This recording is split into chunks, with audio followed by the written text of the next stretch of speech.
119. Et on va juste lire quelques versets dans le psaume 119. C'est un psaume évidemment que vous connaissez bien.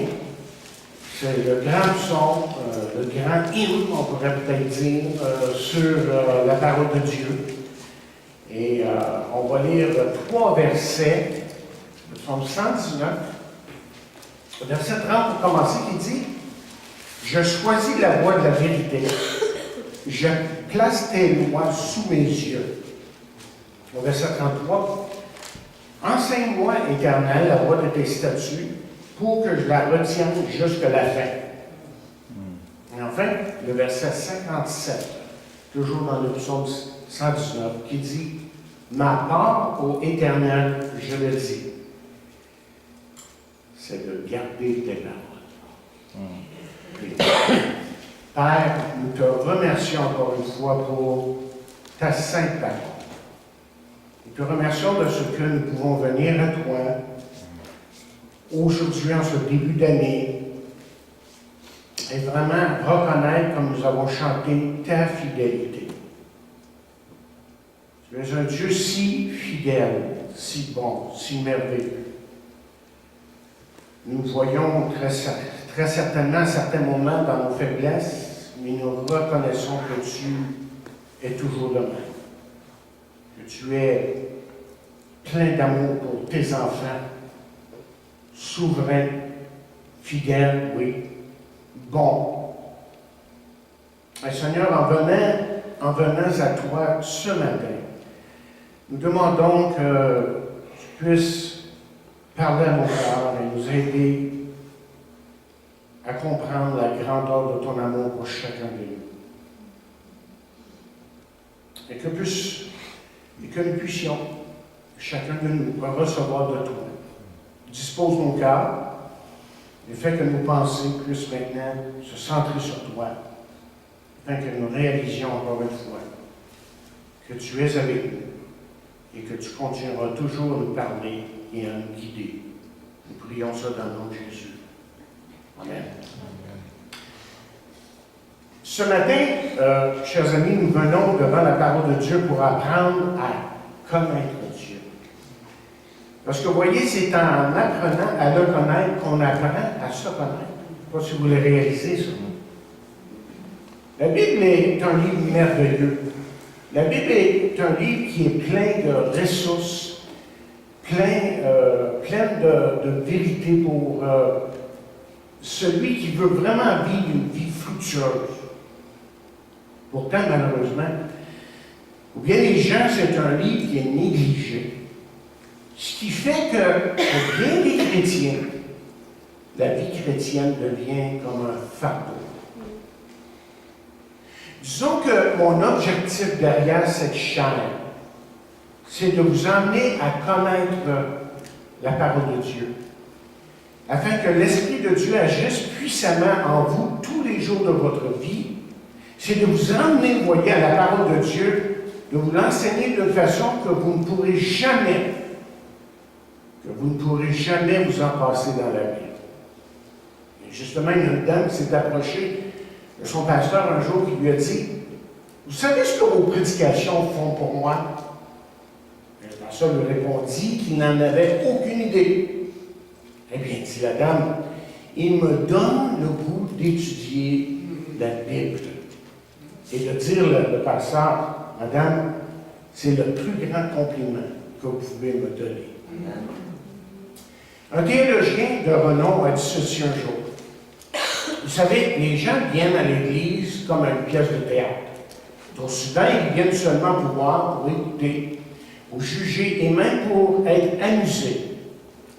Mais la mise en scène se veut dans leur vie, car Dieu apporte dans la vie de celui qui se soumet à sa parole des résultats inespérés et tout à fait révolutionnaires. Qu'est-ce que la parole de Dieu nous apporte, justement? Bien d'abord, on pourrait dire qu'elle nous donne le salut. Que le livre que nous avons devant nous ici ce matin, c'est un livre de salut. Elle nous apporte aussi la vérité, la sagesse, la certitude, Elle nous apporte beaucoup de consolation, comme vous l'avez lu ce matin, dans les différents textes que vous avez partagés. Elle nous donne la puissance pour vivre pour Dieu. Et elle nous donne la conclusion. Qu'est-ce que je veux dire par ça? Je dis tout simplement que la parole de Dieu nous montre très clairement que Dieu aura le dernier mot.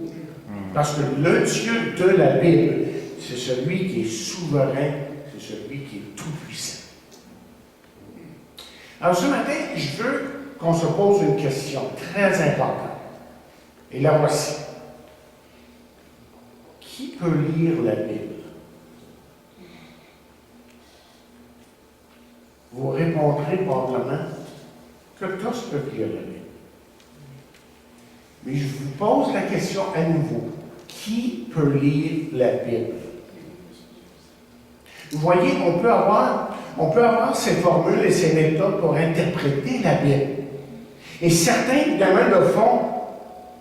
Ils le font en cognant à votre porte le samedi matin. Et on peut justement l'étudier, on peut étudier la Bible et l'explorer sans lire la parole de Dieu. Parce que vous voyez, dans sa parole, Dieu nous donne certaines conditions. Vous voulez sûrement une meilleure année. Peut-être avoir un petit peu plus confiance en vous-même. N'oubliez pas, pardonnez votre prochain. Atteindre les buts. Mais je vous pose la question à nouveau, cette fois-ci en la personnalisant. Savez-vous lire la Bible? Savez-vous lire la Bible?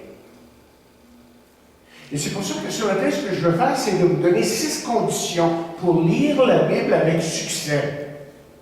Et demandez-vous tout au long de ce message si vous êtes prêts à vraiment vous soumettre à la parole de Dieu. OK?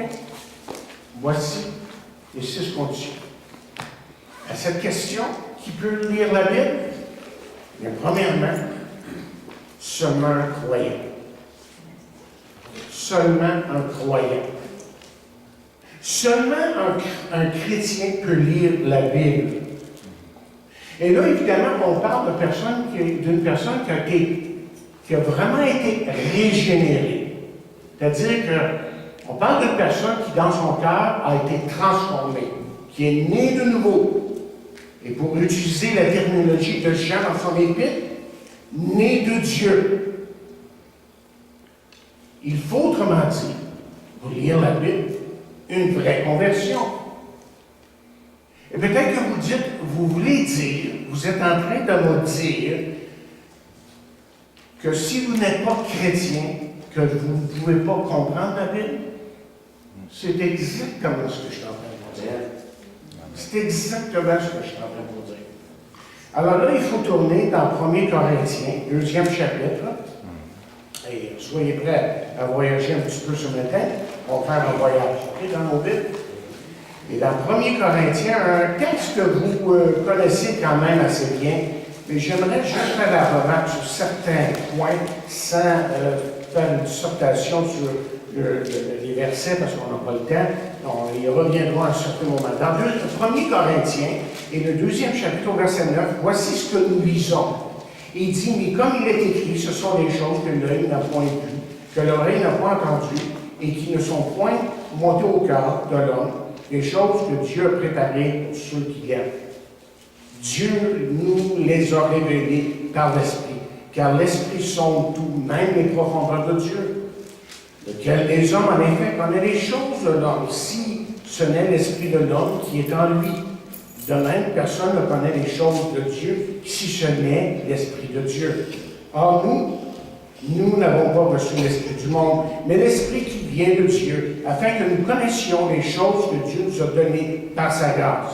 Et nous en parlons non avec les discours qu'enseigne la sagesse humaine, mais avec ceux qu'enseigne l'Esprit, un majuscule, employant un langage spirituel pour les choses spirituelles. Mais l'homme, animal, non naturel, ne reçoit pas les choses de l'Esprit de Dieu, car elles sont une folie pour lui, Et il ne peut les connaître parce que c'est spirituellement qu'on en juge. Alors voici quelques observations. Regardez le verset 10, OK? Le mot « nous », là, au verset 10, « car nous », Dieu nous les a révélés. Évidemment, ça parle de ceux qui, dans le verset précédent, l'aiment.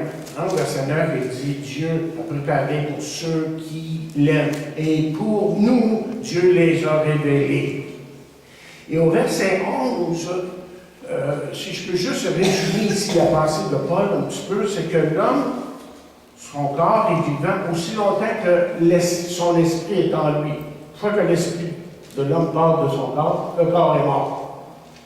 Okay? Et de même, selon le verset 12, nous avons reçu l'Esprit de Dieu en nous, ce qui fait que nous sommes spirituellement vivants. Ça prend, autant que ça prend l'esprit de l'homme pour que son corps soit vivant, mais spirituellement parlant, ça prend l'Esprit de Dieu pour que nous soyons vivants. C'est important ce que je vous dis parce que la suite va nous dire quelque chose. Et vous savez que Jésus a fait face à des personnes qui connaissaient beaucoup de choses sur la Bible.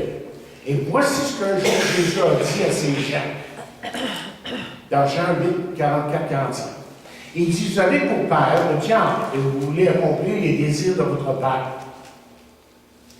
Il a été meurtrier dès le commencement. Et il ne se tient pas dans la vérité, parce qu'il n'y a pas de vérité en lui. Lorsqu'il profane le mensonge, il parle de son propre fond, car il est menteur et le père du mensonge. Je sais de qui il parle, hein?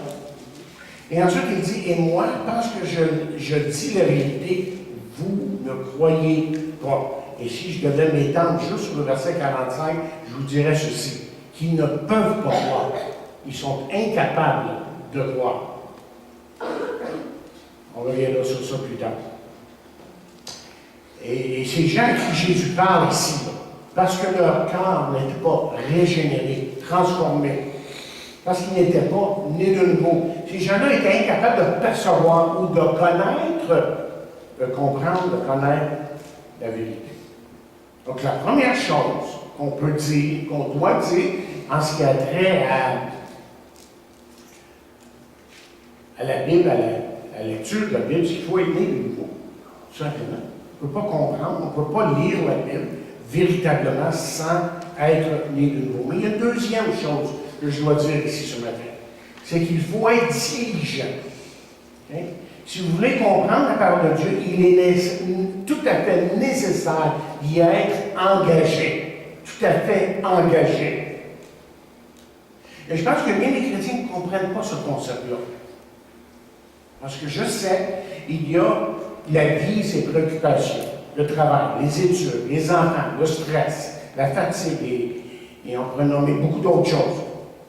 Mes chers amis, ici, il n'y a vraiment pas un engagement sérieux en ce qui a trait à la parole de Dieu.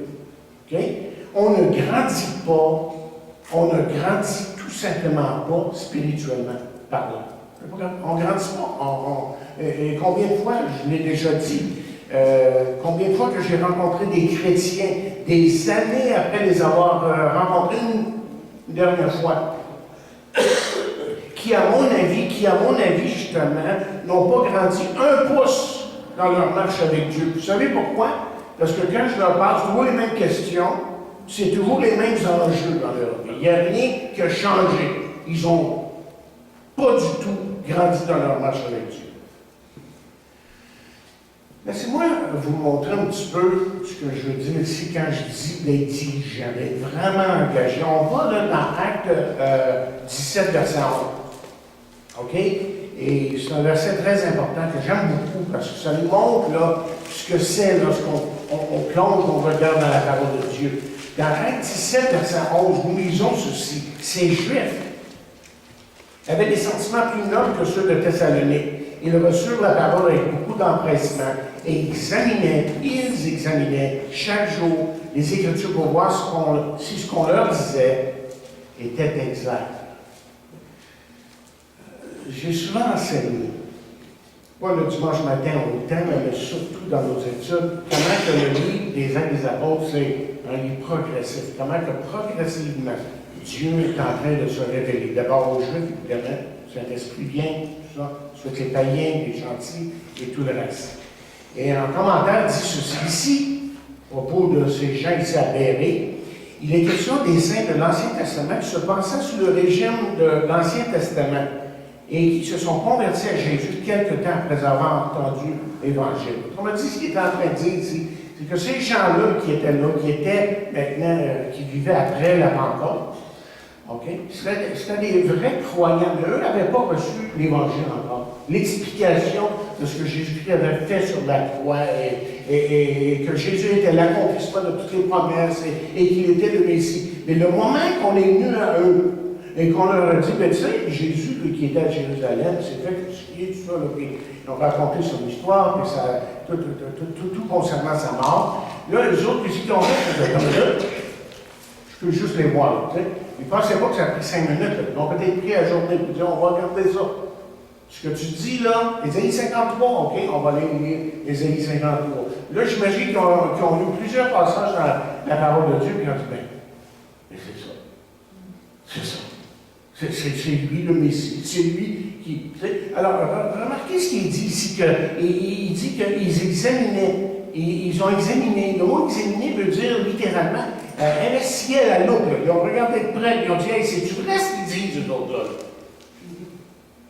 Et quand ils ont découvert ce que la parole de Dieu, leur parole de Dieu, parce que dans le temps, c'est juste l'Ancien Testament, disait, mais non, c'est vrai. Et ils ont cru, et évidemment, ce sont des gens qui sont venus à l'Évangile, qui ont connu Jésus-Christ comme Sauveur et Seigneur. Alors, je vous emmène ça pour vous dire tout simplement ceci, que c'est comme ça qu'il faut approcher les Écritures. Investiguer à la loupe.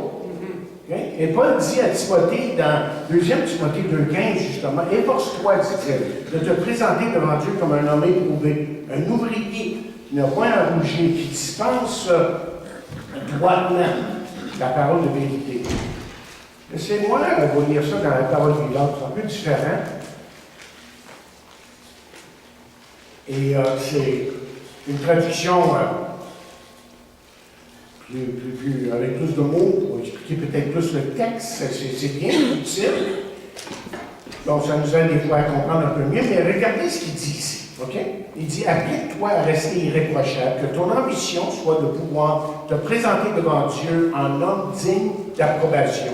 Efforce-toi d'être à ses yeux un bon ouvrier qui n'a pas à rougir de son ouvrage, n'ayant jamais dévié du droit chemin dans l'annonce de la parole de vérité. Un intendant qui a dispensé, je dis bien, cette parole avec droiture en la communiquant à chacun selon ses besoins.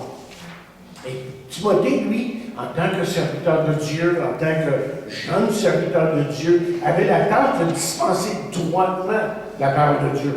C'est-à-dire que son travail, lui, c'était d'interpréter correctement la parole de Dieu, d'emmener une application appropriée dans la vie des croyants qu'il avait sous sa charge. Et le mot dispenser est intéressant parce qu'il veut dire littéralement couper droitement ou couper en ligne droite. Et sûrement que lorsque Paul a utilisé cette expression, que lui pensait à ces moments où lui devait couper comment j'ai dit ici, les tissus pour faire les dents, il devait couper droitement. Et on est appelé à couper de façon droite la parole de Dieu. Et c'est pour ça que dans 1 Timothée 5, verset 17, il va dire ceci, en parlant des anciens, il va dire que les anciens qui dirigent bien soient jugés dignes d'une double honneur, surtout ceux qui travaillent à la prédication et à l'enseignement. Mon point est celui-ci, c'est que lire la Bible, c'est d'y apporter beaucoup d'attention. Parce que si on ne fait pas attention en lisant et en étudiant la parole de Dieu, laissez-moi vous dire que Satan, lui, va s'en charger pour nous diriger vers des sortes d'erreurs et d'hérésies qui sont autour de nous. Mais en fin de compte, la lecture, le but de la lecture de la Bible, la lecture et de l'étude de la parole de Dieu, je devrais dire, c'est surtout de connaître Dieu. Ce n'est pas juste pour emmagasiner un paquet d'informations qui sont utiles, qui sont édifiants même, mais vraiment pour connaître Dieu de façon personnelle. Et j'ajouterais ceci,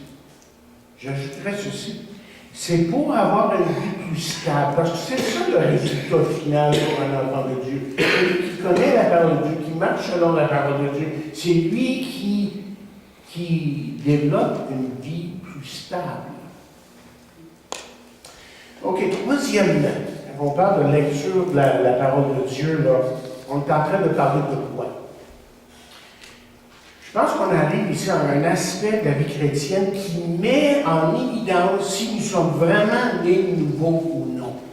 Et là, voici. Avoir un grand désir ou une soif pour les choses de Dieu. Avoir un désir pour les choses de Dieu. Et j'aimerais que vous tourniez avec moi dans 1 Pierre. 1 Pierre, 2e chapitre. Et Pierre, c'est juste après Jean. 2e chapitre. Et nous lisons là, le verset 2 pour commencer. Il dit « Désirez, comme les enfants nouveau-nés, de lait spirituel et pur, afin que par lui vous croissiez pour le salut. » Vous savez, notre petit-fils Oscar, qu'on a vu par une photo dernièrement par le téléphone, des choses comme ça. Lui, Oscar, tout ce qu'il désire, c'est du lait. Okay? Lui, il se fout de la couleur des rideaux dans sa chambre. Okay? Lui, il ne s'en fait pas de la grandeur de la télévision. Il ne s'en fait pas avec la marque de l'auto de ses parents. Tout ce qu'il veut, lui, c'est quoi? Manger. Il veut du lait. Il y en a en masse. Apparemment. Et Pierre nous partage ces paroles pour que nous comprenions ça, que nous devrions en arriver là avec la parole de Dieu, avoir ce désir, cette faim pour la parole de Dieu. Les gens me demandent parfois pourquoi j'aime lire et étudier la parole de Dieu. Et certains, évidemment, vont conclure parce que tu es un pasteur, il faut que tu fasses ça. OK, je vais vous emmener quelques corrections. Une correction ici. Si vous pensez comme ça. Parce que mon intérêt pour la parole de Dieu, ça va très loin, même dans mon enfance. Et à l'âge de 15 ans, je me rappellerai toujours comment j'allais voir certains pasteurs qui m'expliquent certains passages dans la parole de Dieu. Il y en a de ces pasteurs-là, que quelques-uns parmi vous connaissez, c'est M. Beau. Il restait en arrière de chez nous, pas tellement loin. Il lisait beau. Elle le voit. Moi, je voulais savoir. J'allais voir mon pasteur, je n'allais pas son église. Et j'allais voir ces hommes-là, je leur disais, OK, là, je veux savoir. Je veux que tu m'expliques, là. Je veux absolument comprendre. J'avais juste 15 ans. Je vous dis ça pour une raison. Et dans mon secondaire, plusieurs reprises, lors du dîner, la table où je mangeais, avec d'autres étudiants, était remplie à certains moments par des élèves qui étaient intéressés à expliquer l'Évangile. À ce que je leur explique l'Évangile. J'avais mon Nouveau Testament avec moi, puis je parlais à mes amis. Puis tu sais, quand on devient tout excité pour de quelque chose dans le Bible, on commence à parler fort, on ne réalise pas qu'on parle fort. Et moi, je leur expliquais l'Évangile, puis à un moment donné, je m'aperçois qu'il y a le temps. Et par moments, à travers les années, évidemment, ma Bible était tellement marquée qu'il fallait que je la chante, parce que je n'étais pas capable de la lire. Je vous dis ça pour une raison. Je vous dis ça pour une raison, pas pour me glorifier. Il faut qu'il croise et moi que je suis. Pas pour me glorifier que je dis ça. Laissez-moi vous partager un secret de base. Un secret qui est extrêmement important. La raison pourquoi la Bible a toujours été pour moi si importante, c'est que j'ai toujours cru de tout mon cœur que la Bible est la parole de Dieu. Je n'ai jamais douté de ça dans ma vie. Je sais, je suis plus que convaincu de la première page à la dernière page que c'est Dieu qui parle. Jésus, lui non plus, n'avait aucun doute quant à ça. C'est évident que lui référait l'Ancien Testament, probablement à ses paroles aussi, parce que lui parlait la parole de Dieu. Mais il a dit à un moment donné, ta parole est la vérité. Ça ne veut pas dire que j'ai toujours compris ce que je lisais. Non, il y a des moments où j'étais frustré, à certains moments, de ne pas comprendre certains passages, dans des choses que je ne comprenais pas. Mais pour moi, malgré le fait que je ne comprenais pas tout, la Bible a toujours été la parole de Dieu. Point à la ligne. Et c'est pour ça qu'aujourd'hui, en tant que pasteur, mon but premier, là, c'est de vous enseigner la parole de Dieu aussi exactement que possible. Ça, c'est ma responsabilité. C'est pas donné à tout le monde. Très important de comprendre ça. C'est pas donné à tout le monde. C'est pour ça que dans Jacques 3, verset 1, on lit ces paroles. Jacques 3 nous dit ceci. Mes frères, ne soyez pas nombreux à assumer le ministère de l'enseignement. Pensez-y. Là, je pense que je suis en train de lire le parole vivante, j'ai oublié de le marquer. C'est pas Louis II, c'est sûr. Il dit, mes frères, ne soyez pas nombreux à assumer le ministère de l'enseignement dans l'Église. Pensez-y. Nous qui enseignons les autres, nous serons jugés d'autant plus sévèrement. Autrement dit, je dois éviter, en tant que pasteur, je dois éviter tout ce qui pourrait empêcher l'accomplissement du mandat que Dieu m'a donné pour cette Église, à savoir de prêcher la vérité qui vient de la parole de Dieu. J'aime ce qu'on lit dans le Proverbe 2, versets 3 à 5. Peut-être que là, vous allez comprendre un peu plus pourquoi j'aime tellement la parole de Dieu. Parce qu'un texte comme celui-là, un peu comme Diane a partagé tantôt, mais dans Proverbe 2, cette fois-ci, ça parle essentiellement de la même chose. On parle de sagesse, là. Mais d'où vient cette sagesse? Dans Proverbe 2, verset 3 à 5, on dit « Oui, si tu appelles la sagesse, et si tu élèves ta voie vers l'intelligence, et si tu la cherches comme l'argent, si tu la poursuis comme un trésor, alors tu comprendras la crainte de l'Éternel et tu trouveras la connaissance de Dieu, car l'Éternel donne la sagesse, de sa bouche sortent la connaissance et l'intelligence. Et la question c'est, où est-ce qu'on trouve ça aujourd'hui? On trouve ça dans la parole de Dieu, chers amis. C'est dans la parole de Dieu. C'est par la parole de Dieu que Dieu parle aujourd'hui. Tournez avec moi dans Job 28. Tiens. On va aller dans Job, vous savez les psaumes. Vous vous situez dans Job 28. Et Job, dans ce chapitre, vous prendrez le temps de lire pour vous-même, le chapitre complet. Dans Job 28, là, ce que Job est en train de faire, c'est qu'il est en train de démontrer comment que les hommes cherchent les trésors qu'on pourrait trouver dans ce monde, l'or, l'argent, des choses comme ça, on prend tous les moyens pour trouver de l'or, tous les moyens pour trouver de l'argent, mais que le plus grand des trésors, bien, c'est Proverbe 28, verset 12. Regardez ce qu'il dit. Il dit, mais la sagesse, où se trouve-t-elle? Où est la demeure de l'intelligence? Si vous voulez la connaissance, vous avez une chose. Là, allez au verset 20, Job 28, verset 20. Regardez ce qu'il dit. D'où vient donc la sagesse et où est la demeure de l'intelligence? Elle est cachée aux yeux de tout vivant. Elle est cachée aux oiseaux du ciel. Le gouffre et la barre disent, nous en avons entendu parler. C'est Dieu qui en sait le chemin. C'est lui qui en connaît la demeure. Et le résultat de recevoir cette sagesse-là, chers amis, le résultat où, pour celui-là qui est ouvert à recevoir ce que Dieu veut lui donner dans sa parole, il se trouve dans Job 23. Regardez ce que Job 23 dit. Job 23, verset 12. Il dit, je n'ai pas abandonné les commandements de ses lèvres. Il dit, j'ai fait plier ma volonté aux paroles de sa bouche. On parle de la bouche de Dieu ici, évidemment, la sagesse. Il dit, mais sa résolution est arrêtée, qui s'y opposera? Au verset, continue, 13.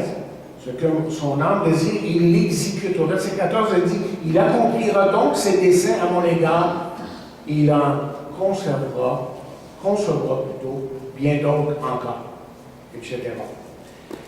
Mais le point ici, c'est qu'on découvre un homme en Job là, qui avait une soif pour la parole de Dieu, de sorte qu'il ne pouvait s'en passer.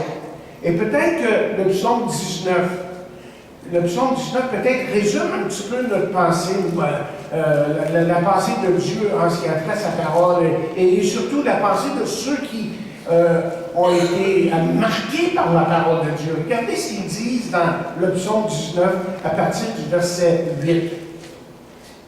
Le psaume 19, verset 8, il dit « La loi de l'Éternel est parfaite, elle restaure l'homme.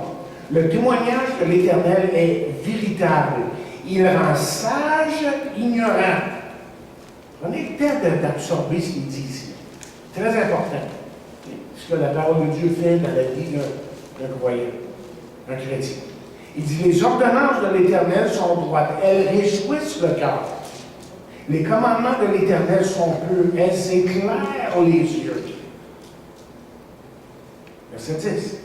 La crainte de l'Éternel est pure, elle subsiste à toujours. Les jugements de l'Éternel sont vrais, ils sont tous justes. Ils sont plus précieux que l'or, que beaucoup d'or fin. Ils sont plus doux que le miel, que celui qui coule des rayons. Ton serviteur aussi en reçoit instruction. Pour qui les observe, la récompense est grande. C'est important, ça. Le psalmiste reconnaissait la valeur de la parole de Dieu. Mais peut-être ce matin, en m'écoutant, je vais vous dire, moi, je dois vous avouer, que je n'ai pas cette vue, que je n'ai pas cette soif-là de Dieu. Alors, quoi faire? Qu'est-ce que je peux faire?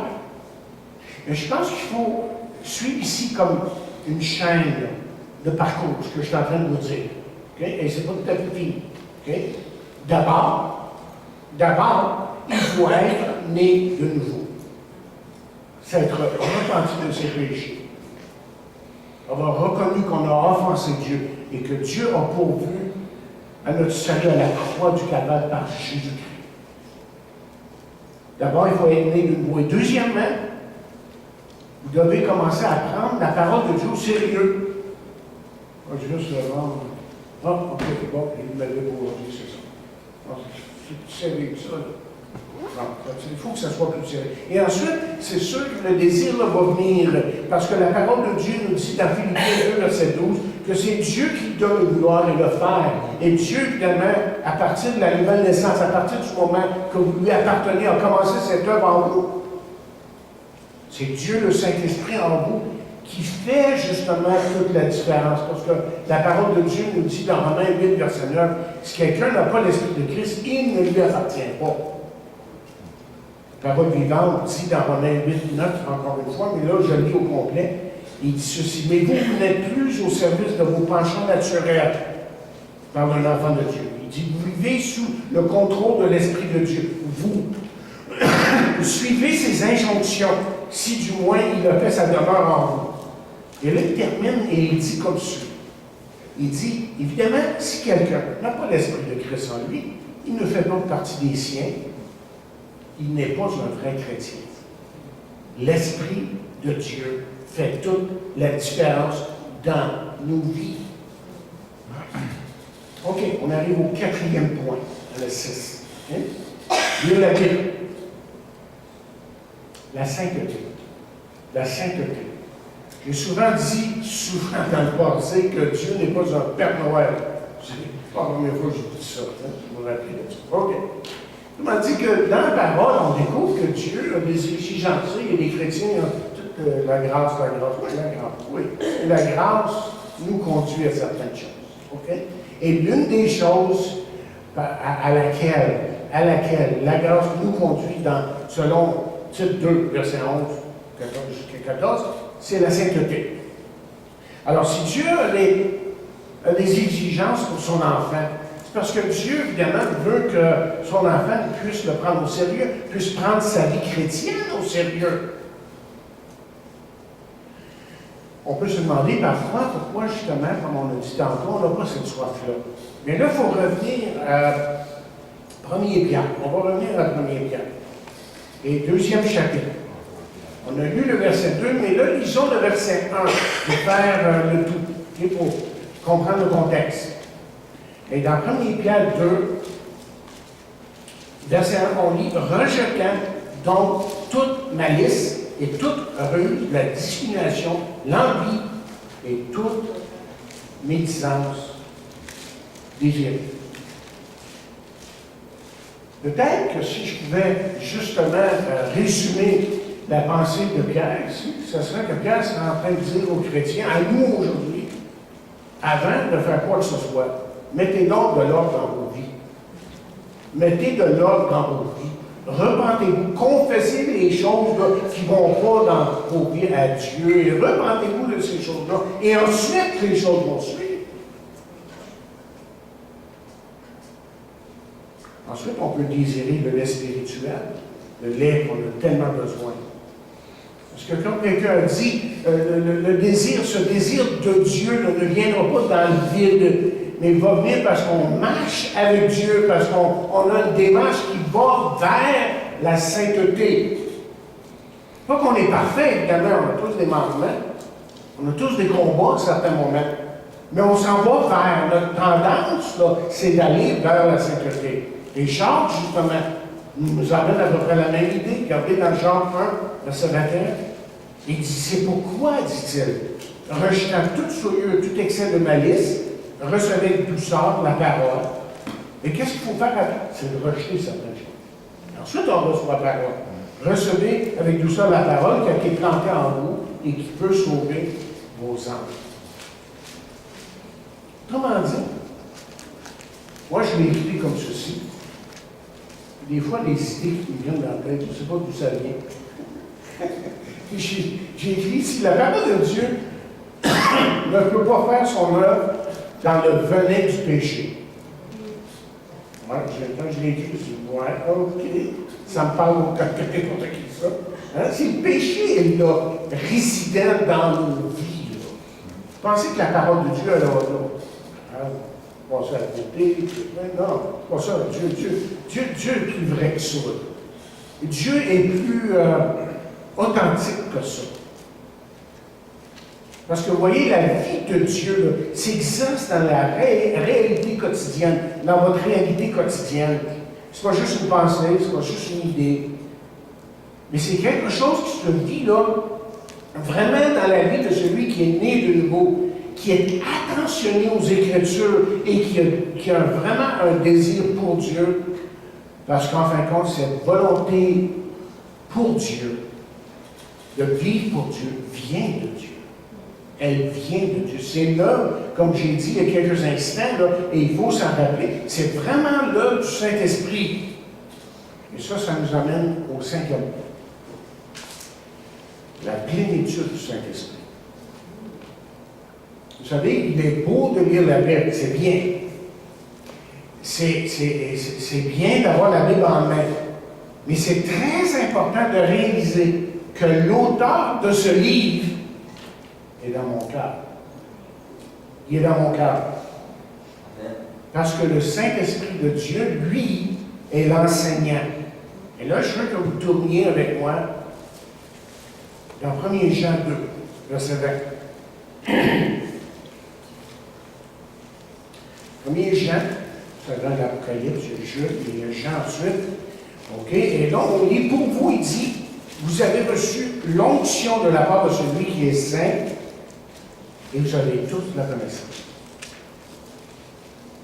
Vous avez tous de la connaissance.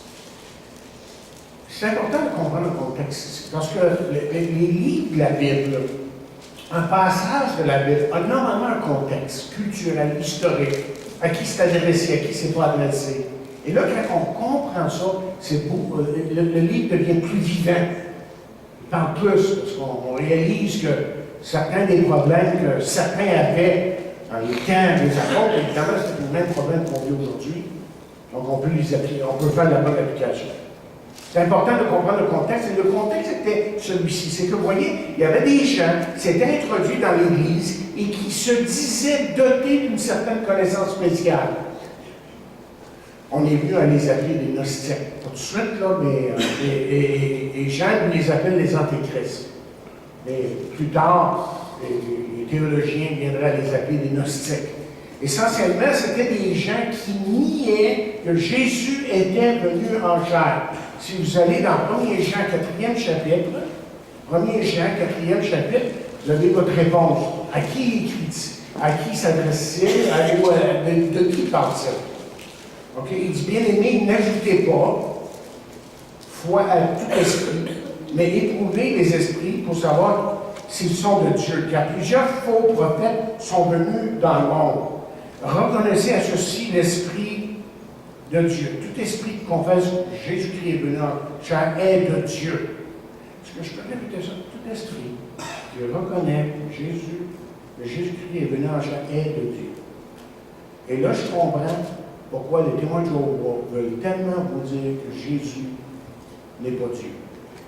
Parce que la parole de Dieu dit dans Jean 1,14 que la parole s'est fait chair. Le premier verset dit que la parole est Dieu. Alors, vous voyez pourquoi on veut jouer avec les versets.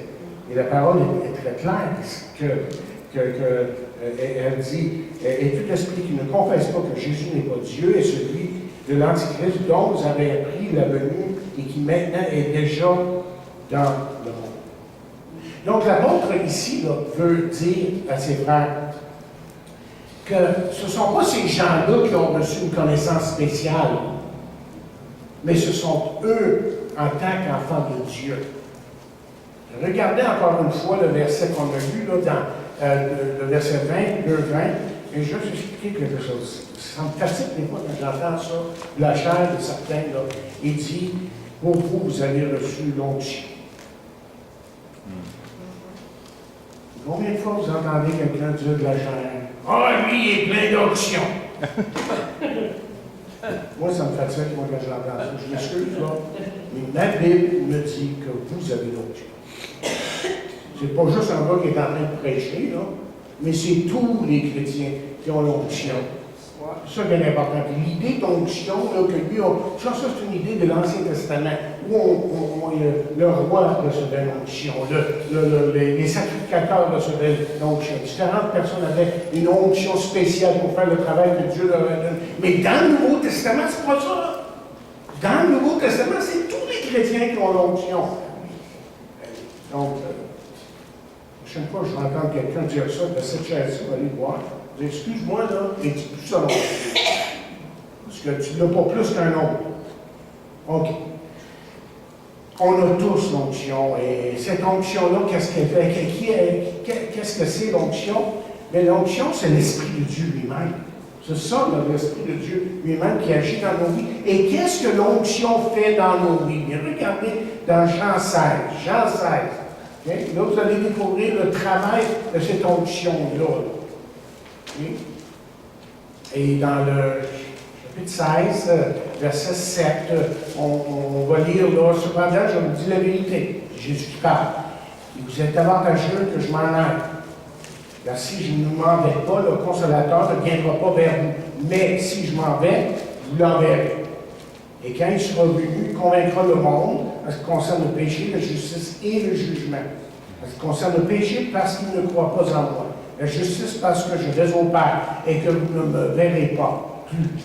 Le jugement, parce que le prince de ce monde est jugé. J'ai encore beaucoup de choses à vous dire, mais vous ne pouvez pas les porter maintenant. Quand le consolateur, mettez le mot onction, onction, OK? Saint-Esprit, la même affaire. Quand le consolateur sera venu, l'Esprit de vérité, il vous conduira dans toute la vérité, car il parlera de lui-même, mais il dira ce qu'il aura entendu, et il vous annoncera des choses à venir. Et surtout, le verset 14 est important.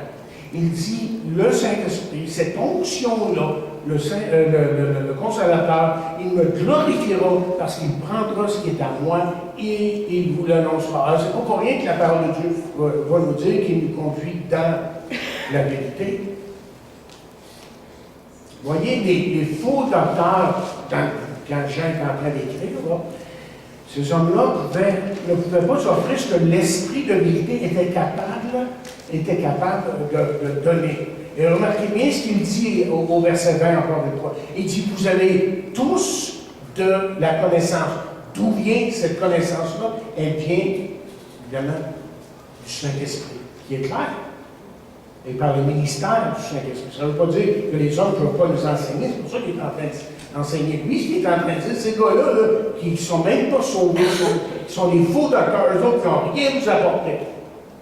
Le Saint-Esprit, par la parole, par l'enseignement que vous recevez, lui va agir dans vous.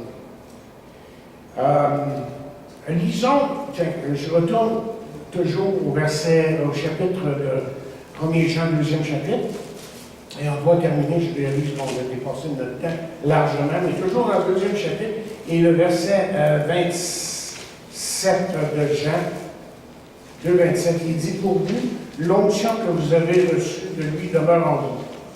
Pour vous, l'onction que vous avez reçue de lui demeure en vous, et vous n'avez pas besoin qu'on vous enseigne, mais comme son onction vous enseigne toutes choses.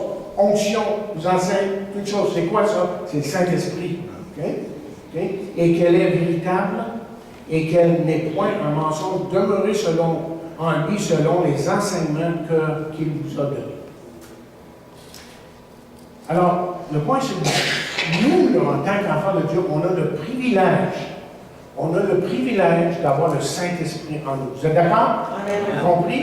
On a le Saint-Esprit. C'est ce qui est la marque d'un vrai croyant. Dieu le sait, ça. Dieu le voit dans notre vie, si le Saint-Esprit est résident en nous. Moi, je ne peux pas le voir en vous, mais Dieu le voit. Moi, je peux voir vos actions, qui est une démonstration à savoir si vraiment vous êtes rempli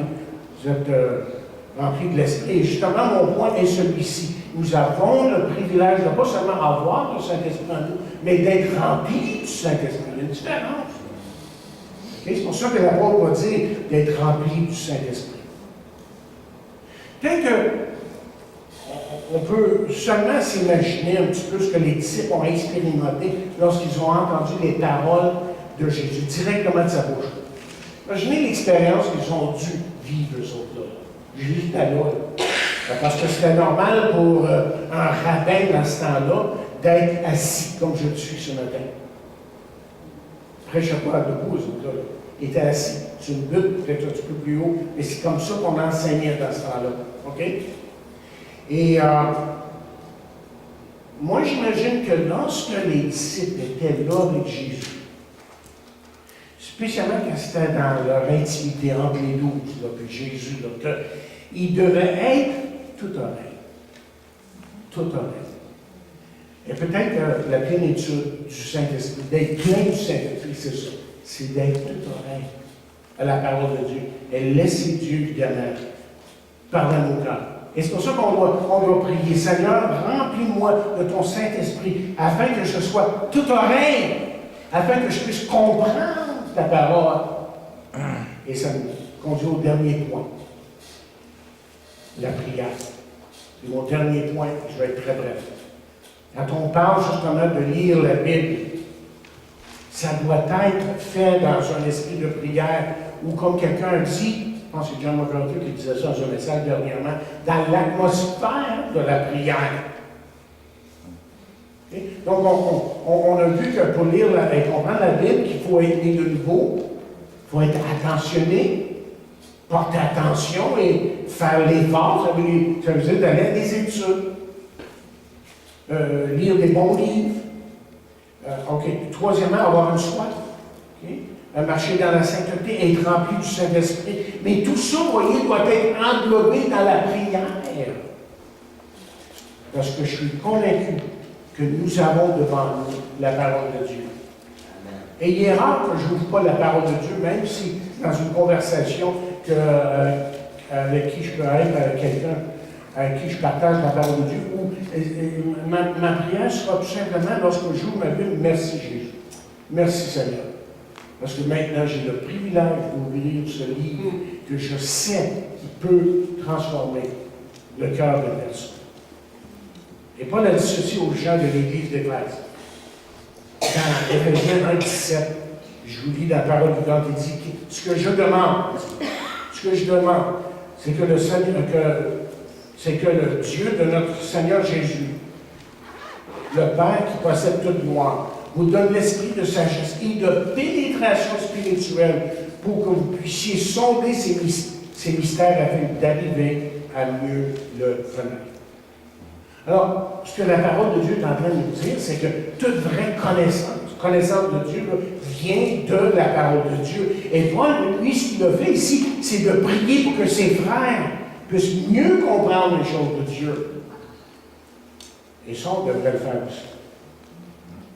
On devrait vraiment prier pour qu'on puisse mieux comprendre les choses de Dieu. On aura toujours à apprendre quelque chose, à mieux comprendre.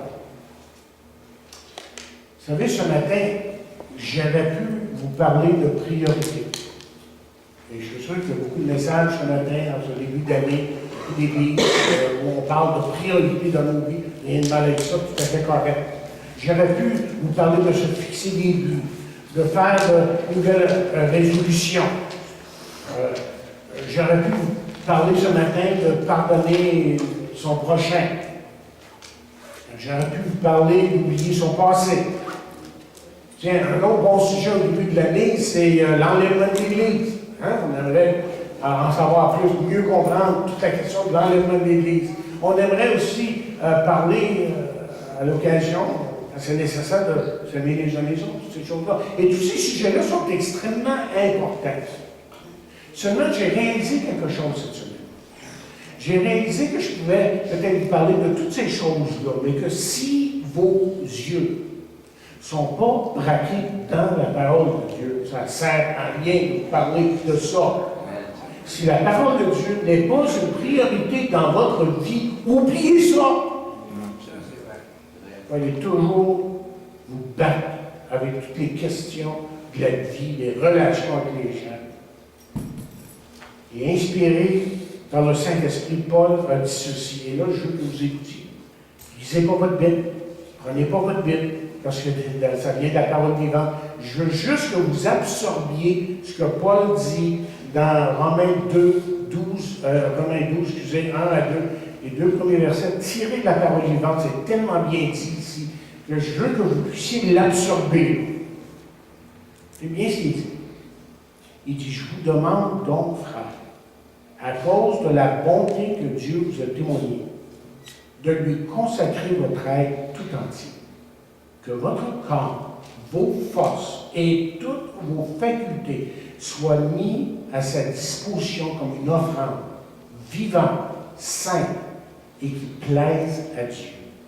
C'est là le culte spirituel qui a un sens, un culte logique, conforme à ce que la raison vous demande. Ne vous coulez pas simplement dans le moule de tout le monde. Ne conformez pas votre vie aux principes qui régissent le siècle présent. Ne copiez pas les modes et les habitudes du jour.